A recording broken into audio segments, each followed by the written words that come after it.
For more on this, I'm joined now live by our correspondent Shane Hom in Seoul. Hi Shane, how is South Korea reacting to the UN-imposed resolution?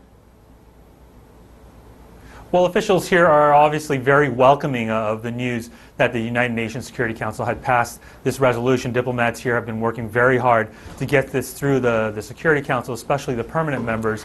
And if you look at also some of the statements made by the Foreign Ministry here saying that these are one of the most comprehensive non-military sanctions ever imposed on the DPRK. And just to show, a couple days after the UN passed this, this morning here in the ROK, the officials have unveiled new unilateral sanctions against Pyongyang. And if you look at a couple of the points in these new sanctions, the number of individuals and entities that have been blacklisted with ties and connections to the DPRK's nuclear program or weapons program have doubled. Also, maritime transport is being restricted. Any vessel that is docked within DPRK ports within the past year, originally that used to be 180 days, that's been expanded to a year, now cannot dock in an ROK port. And also there's mention of submarine-launched ballistic missiles. We've seen the country, Pyongyang, test these new type of capabilities, so there's been mention of that as well. So these new, obviously the new sanctions on the individuals are very symbolic here. There are very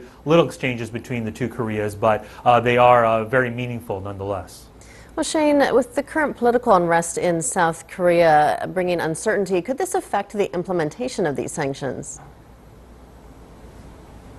Right. It's easy to make that assumption that possibly internal politics here or domestic politics could affect the country's diplomacy. But government officials here have made it very clear that these are two separate issues. The U.S. White House, in fact, has mentioned that as well, that the current political scandal here in the ROK is largely up to the people of the ROK themselves, and any diplomatic issues or security issues will be dealt with as is. President Park Geun-hye still remains the commander-in-chief of the nation's military. Also, there's word that nuclear envoys from Seoul, Washington, and Tokyo will meet here in Seoul in the middle of this month here in mid-January. And there are also talks that there could be a trilateral summit between China, Japan, and the Republic of Korea as well, though details of that have yet to be announced. So as you may with the domestic situation here, security issues are another thing. All right, Shane Hom live for us in Seoul. Shane, thank you.